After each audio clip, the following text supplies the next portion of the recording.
Alors, Madame Marine de Talence, bonjour. Merci d'être avec nous aujourd'hui pour vous parler de votre expérience pendant les périodes de confinement.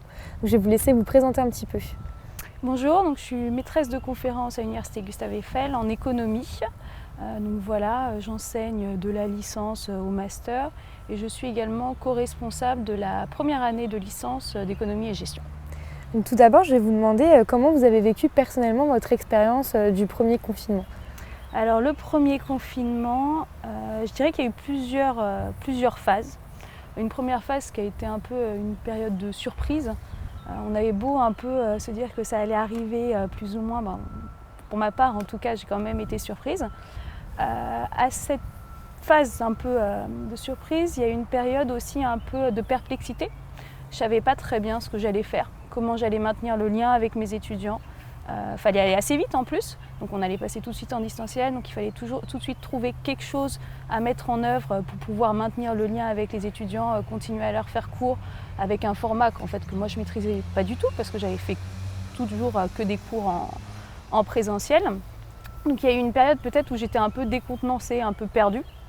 Et puis après, de toute façon, fallait aller vite, comme je le disais, donc il a fallu se relever les manches et il a fallu trouver un peu des idées, ce qui n'a pas forcément été très facile au début. Ensuite, essayer, donc tester ces idées, les outils qu'on pouvait mobiliser, et puis adapter au fur et à mesure, en voyant ce qui marchait, ce qui ne marchait pas.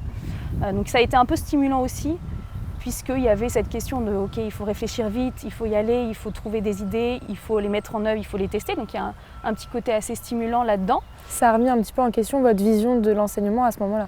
Oui, puisque tout ce que j'avais l'habitude de faire, en fait, je ne pouvais plus le faire. Donc il fallait complètement repenser ça. J'avais plus de lien avec mes étudiants. Or, pour moi, enseigner, c'est avant tout aussi interagir avec eux. Et là, il y avait la question de savoir comment est-ce qu'on pouvait interagir avec eux quand on est en distanciel. Ce qui était particulièrement dur. Moi, ce qui m'a posé peut-être le plus de problèmes, c'était une classe de première année. J'avais les L1, donc c'est une classe de 300 à peu près, c'est un amphi.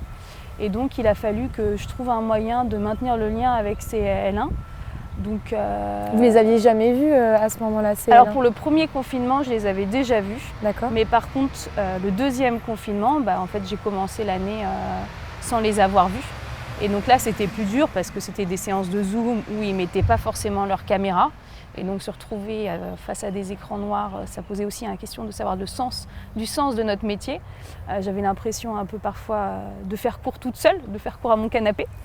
Donc ça a été un peu dur et du coup il a fallu un peu repenser mon métier pour essayer de l'adapter et de trouver des solutions pour m'assurer que j'arrivais bien toujours à transmettre ce que je voulais leur transmettre.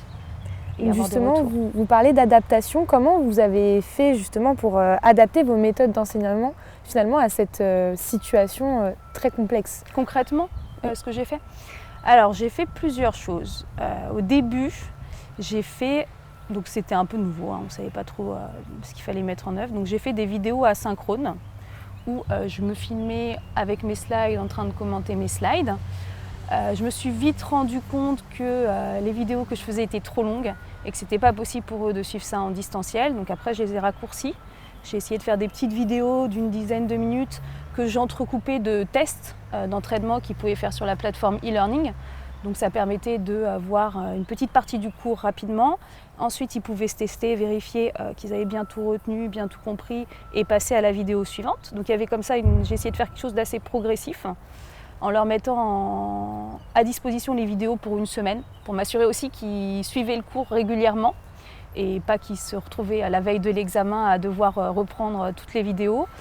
J'ai essayé au premier confinement, je faisais ces vidéos en asynchrone et je faisais un forum à l'heure du cours où ils pouvaient me poser des questions. Bon, alors ça n'a pas très bien marché parce que le forum, le mercredi matin à 8h30, il n'y avait pas grand monde qui se connectait pour me poser des questions. Donc ça, j'ai changé par la suite.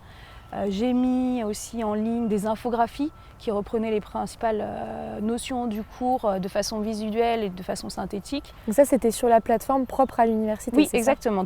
Moi, je suis passée tout le temps par e-learning. donc tout était sur e-learning.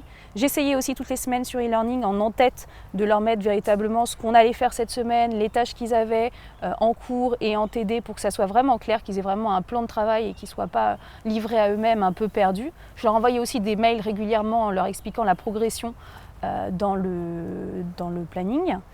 Et puis après, donc ça c'était plutôt au deuxième confinement, là pour le coup j'ai fait des vidéos, des sessions Zoom en direct où j'enregistrais la session pour qu'ils puissent quand même la revisionner par la suite.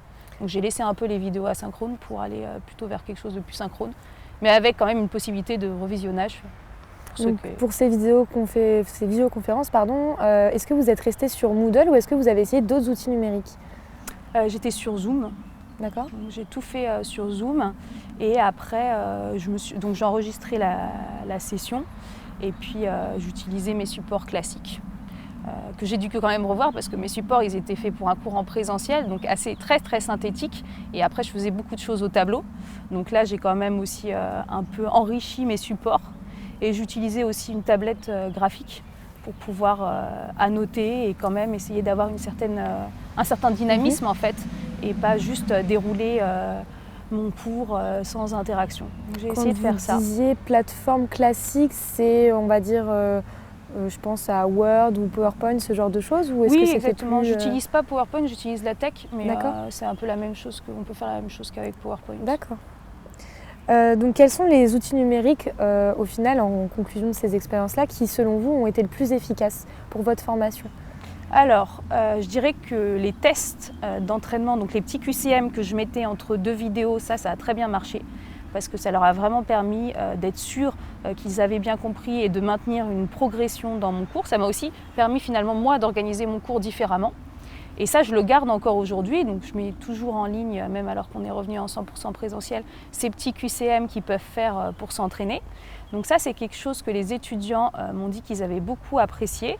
Et après, je dirais les séances sur Zoom, ça a aussi très bien marché parce que même s'ils n'intervenaient pas forcément en prenant la parole, donc là, je suis restée quand même quasiment jusqu'à la fin avec des écrans noirs, ils posaient beaucoup de questions sur le chat.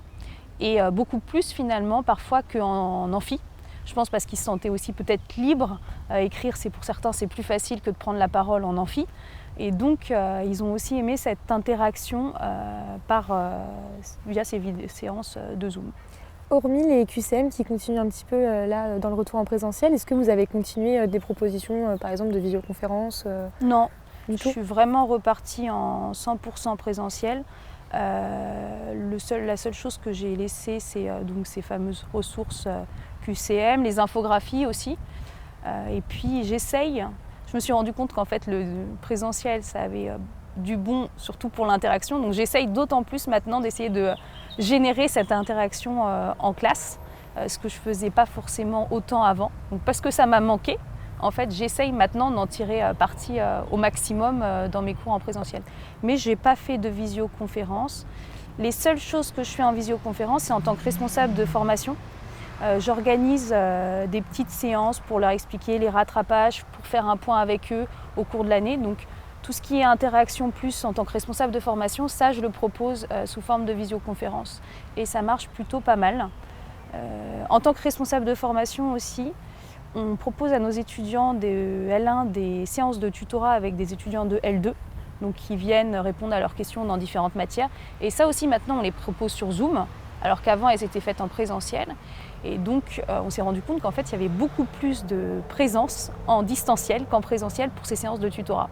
Donc au final, avec ce que vous nous décrivez, est-ce que le relationnel est finalement s'est beaucoup plus développé après le confinement? Oui, et surtout j'ai pris conscience que j'avais vraiment besoin de maintenir ce relationnel avec les étudiants et avec les collègues aussi d'ailleurs. Ça c'est une chose aussi qui a marqué, qui a peut-être changé ma vision de l'enseignement, c'est le fait qu'on s'est beaucoup entraidé au sein de notre UFR. Il y a eu vraiment un travail collectif. La directrice du UFR a rassemblé des témoignages de tous les enseignants pour savoir ce qu'ils avaient mis en œuvre pendant le confinement en termes d'enseignement en distanciel et nous a fait un livre blanc qu'elle a partagé. On a 3 collègues aussi qui après ont poursuivi ce travail pendant le deuxième confinement en faisant une petite synthèse des pratiques, de tout ce qu'on pouvait mettre en œuvre quand on était en distanciel. Et donc je dirais aussi que ce qui a changé, c'est le fait que je me suis rendu compte qu'il fallait aussi maintenir énormément les relations avec les collègues, particulièrement dans ces périodes qui sont parfois un peu difficiles, où on se sent un peu perdu. Et ça m'a vraiment beaucoup aidée. Donc au final, comment vous estimez votre qualité de l'enseignement que vous avez apporté aux étudiants pendant ces périodes de confinement? Comment est-ce que je l'estime? Bon, j'ai l'impression qu'on a fait ce qu'on a pu. Il y a eu des ratés. Donc ça a aussi été un peu frustrant, hein. On essaye quelque chose, on voit que ça ne prend pas, donc il faut revoir. En plus, il y a eu des changements, on était en confinement total, puis en hybride, puis reconfinement. Donc il fallait à chaque fois aussi adapter nos méthodes. Mais globalement, j'ai l'impression qu'on a quand même réussi à maintenir un bon contact avec nos étudiants, qu'ils ont plutôt bien réussi. Ça, on le voit avec les évaluations. Tous les étudiants de L1 doivent répondre à des questions à la fin de chaque semestre en évaluant chaque enseignement. Et donc là, ils étaient plutôt positifs, ils ont plutôt souligné le fait qu'on avait essayé de les aider au maximum. Et on le voit aussi tout simplement dans les résultats. On a eu l'année dernière des résultats pour les premières années particulièrement bons, ce qui nous a surpris. Et alors que tous les examens étaient en présentiel. Donc il y avait quand même une forme de... On a maintenu les examens en présentiel. Et il y a eu la réussite des licences 1 en fait a été plutôt bonne, donc je pense qu'on a réussi à maintenir un lien, et ce qu'on a fait, avec comme je disais des ratés, a plutôt bien fonctionné. Vous avez eu des retours aujourd'hui des élèves par rapport à justement tout ce qui avait été mis en place? Oui, justement dans ces fameuses évaluations des enseignements, ils nous disent à chaque fois ce qu'ils pensent, donc il y a un questionnaire un peu standardisé, à la fin ils sont libres. Et là, ils nous ont vraiment expliqué que tel outil avait bien marché, d'autres outils, d'autres formes d'enseignement étaient plus difficiles. Par exemple, les polycopiés, ça, ils avaient plus de mal. Les vidéos, ça a mieux marché que les formes écrites.